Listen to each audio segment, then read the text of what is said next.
Okay, you're a lawmaker from Benue State. Very well. Your state is one of the states that is riddled with a lot of crisis, security crisis, for instance.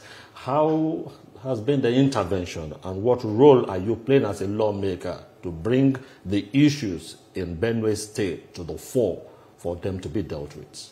Well, thank you so very much for this question. Just about 3 weeks ago, I was in this station and I was able to speak extensively on the issue of insecurity. And then, of course, I made it very clear that the insecurity, of course, is a Nigeria problem today. And Benue State is actually worse for it. And if you go to Benue State today, you begin to see that people can no longer move freely. You will see that human life will be taken and nothing is said about it. Everywhere will be quiet. And the more worrisome thing about it is that we know those people who are behind this ugly trend. We know they move freely. And then we begin to wonder what is the problem. To the extent that even security personnel too are also will be killed. You know, so it's getting to that point. And we are saying that government, I said it last time when I came here, that this issue of insecurity, if it's not dealt with, even you who think you are you are comfortable today, you will be the worst for it tomorrow. So I have called on government at all levels, the federal government, the state government, and I've called on the security personnel to step up in their responsibility of protecting life and property. That I did when I came here last time. But the new thing I will add is the fact that we had a caucus meeting of APA. APA is one of the local government I represent. I'm representing. And they also, the party took a position. And they condemned the continuous killing, especially in APA, federal constituency. And they also went further to say that the federal government, the state government, who have the sole responsibility of protecting life and property, should step up. And so if they fail to provide for security, protect life and property, then that's the failure of government. Because the sole responsibility of government is protection of life and property. That's the major call on. So the party call on the state and the federal government to step up in that direction. And of course, as a matter of fact, me and Senator Abamoru, we're always with the people. At any given point in time where this happened, there are some other effort we put on, which I may not want to talk about it here. And the people also commended us for the effort we have been putting, ensuring that this matter is brought to a minimal control. You just mentioned that you know these people that are causing the troubles in Benue State.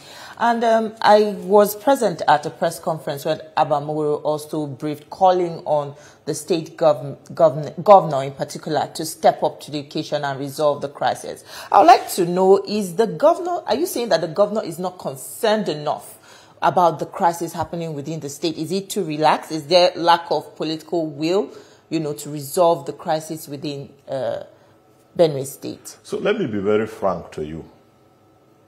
I cannot, in my own imagination, believe that there is any human being that will sit down and see another fellow person be killed and say you are not concerned. And at the same time, I said it last time, if you are a son, or you have your father, and you know it's the duty of your father to provide food for you and pay your school fees, and your father failed to do it, whatever reason your father will give, you will definitely not go down well with you. So we are saying that it's the duty and the responsibility of government, federal and state government, to provide or protect life and property. Once that is not done, no excuse you give. If you like, go and tell the people that you consign for them. If you don't pay your children's school fee and don't give them food, I begin to preach to them that you love them. They won't listen to you. That is where we are. And how has the crisis impacted food security in Benue State?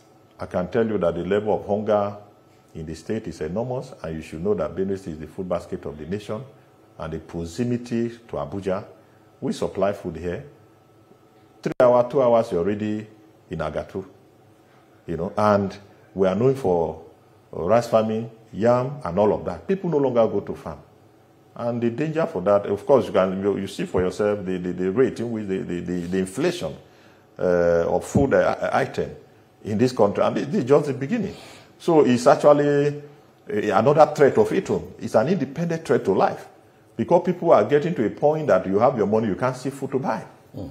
Let's look at the people in Benue State. What can they do? Because it's one thing for government. If government fails them, are the people also going to fold their hands? How are the people organizing themselves as a resistance force to kind of help quell this aggression? Or have they just submitted that, look, nothing we can do? You see, sometimes, to be honest with you, I said it last time when I came, you know, the Benue people and the people of Apagatu, federal constituency in particular, are very law-abiding people. They are people that are known for hospitality, they are very accommodative, and they have value for human life. And so when these people begin to come, sometimes, of course, as a human being, you may want to use your stick or your knife to just scare these people away. Well, it may interest you to know that sometimes when these people start some of this, the security personnel will begin to give us, we should not take law into our hands.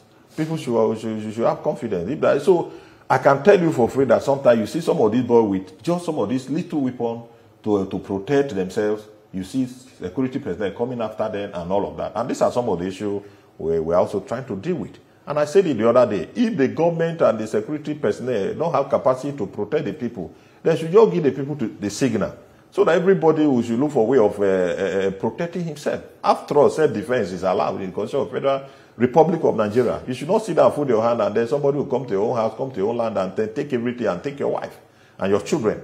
So that is the area, and that is where I'm also calling on the, of course, if the government want to tell us clearly that this is beyond them, and then, of course, I must also at this point in time commend the President of Federal Republic of Nigeria for the recent establishment of Forest Guard.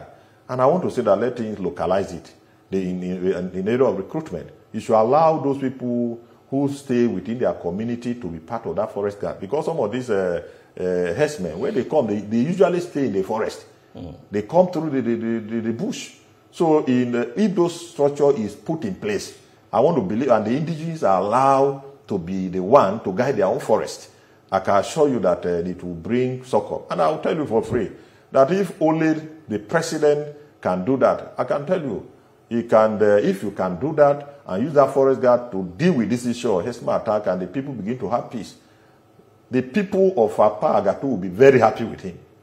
Because that is one problem that is confronting our people, and our people are losing faith in the whole system and in the government. So if president can be committed to that, get the right people recruited, give them the needed support, and they coop our forest, I can assure you that you get a very significant support from my people.